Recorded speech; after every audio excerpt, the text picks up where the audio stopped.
Storms, lethal floods, rushing landslides, all of this has devastated many parts of Europe over the past few weeks. Slovenia was one of them. From these images, you might have expected hundreds of people to die, but actually it was only 6. In comparison, in Germany in 2021, 184 people died after floods surged through the Altal Valley. So in Slovenia, where hundreds of houses were destroyed, thousands more flooded, and 2/3 of the entire country was hit, how did rescue teams manage to save people so quickly? And when disaster strikes, what dictates how many people die and how many can be saved? In this video, we will find out how Slovenia recorded so few deaths in the worst natural disaster in the history of the country. And we'll see what other countries could do differently when disaster hits.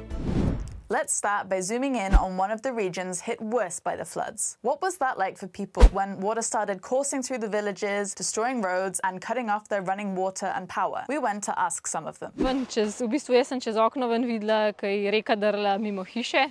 Hiša je ostala suha, hvala Bogu. Prvi dan jaz nisem sploh pomislila, kaj je z gostilno, pa tako da sam da je doma vse v redu, pa pri mojih starših, pa pri sosedih. We were affected by the floods that we did not have running water, not anything else. Zdaj imam vsakič strah pred kakšnim deživjem, da bo kar zdaj spet tako, kot je bilo, ali pa ja, no, ne počutim se glih najbolj prijetno. Pa pol spremljam napovedi, mislim. Reakcija po celi Sloveniji, ko so bile poplave, jasno, je bil šok, ne? Tudi pri nam, ampak smo se hitro lotili in kot vidite, resort obratuje, kot da se ne bi nič zgodilo.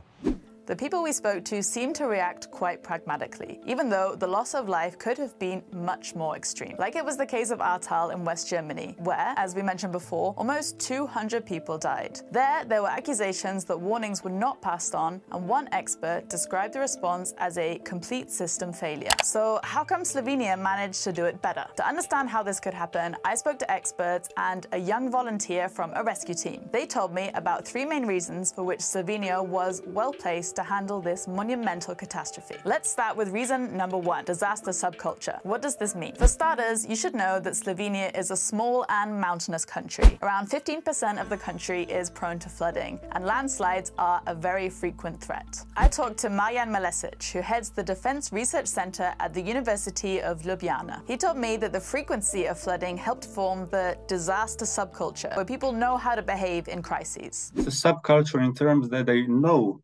what will occur, what will be the consequences, so they can immediately switch from, let's say, normal life roles to crisis roles. So reacting to natural emergencies is something people learn about from a young age in Slovenia, and that includes taking warnings seriously. When disaster strikes, sirens are used to alert the population. Then Slovenia's regional notification centers quickly pass information to the media about how and where people should evacuate. But this disaster subculture goes way beyond reacting in a crisis and extends to volunteering to be ready to help others when disaster hits. This takes us to reason 2, dedication of Slovenia's firefighters. They are the main responders in a crisis. Unlike many countries, they are overwhelmingly volunteers, with over 40 times as many volunteers as professionals. I spoke with Blaszka, an 18-year-old nursing student who volunteers for the firefighters and for the Red Cross. She delivered food, water and medicine to people cut off by the floods, even though it was an emotional experience. It's not easy to see this stuff. There were a lot of people just crying, or they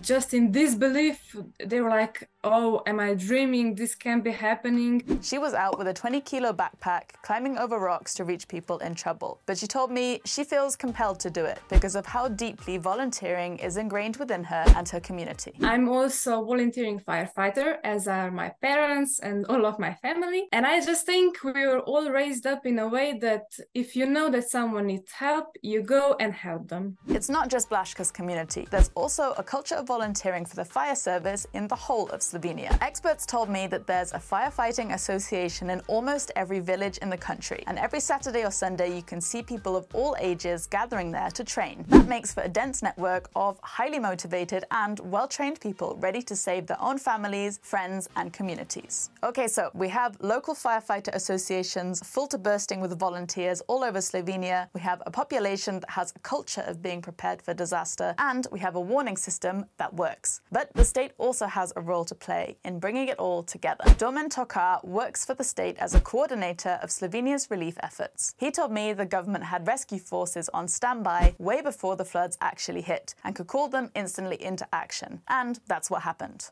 Early in the morning of the 4th of August, the national emergency plan was activated. So that means that we are all in. All the response units give a feedback, and we knew where they are all activated and where are the major troubles on the ground and the hot zones. What's more, Domen told me that in emergencies, there's one civil commander at the national level that has ultimate power over the whole rescue operation, unlike countries with regional or federal systems. That makes distributing resources across the country very fast. So is Slovenia the perfect example of natural disaster management? Not really. Most people said it did a great job responding in this case, but response isn't everything. Let's go back to Mayan. When it comes to prevention, it was a failure. If you cut forests excessively, there is no vegetation to contain the water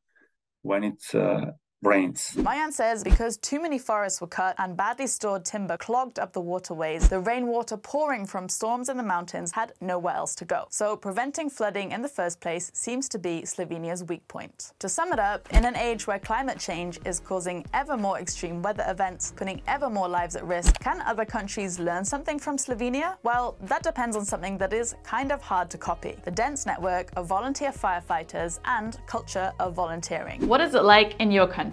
Is there a disaster subculture? And would your country be ready if a natural disaster hit? Let us know in the comments.